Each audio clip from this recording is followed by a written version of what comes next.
Добрый день! С вами срочный выпуск новостей. Уже в который день птицы в центре города сбиваются в стаи и куда-то летят. Орнитологи бьют тревогу. Они не понимают, что происходит. Итак, внимание, смотрим сюжет.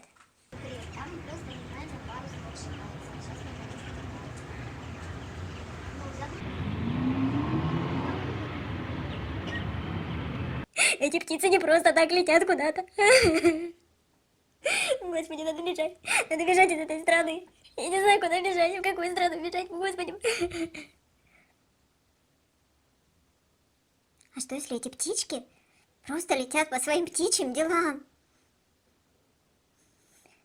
Просто куда-то торопятся.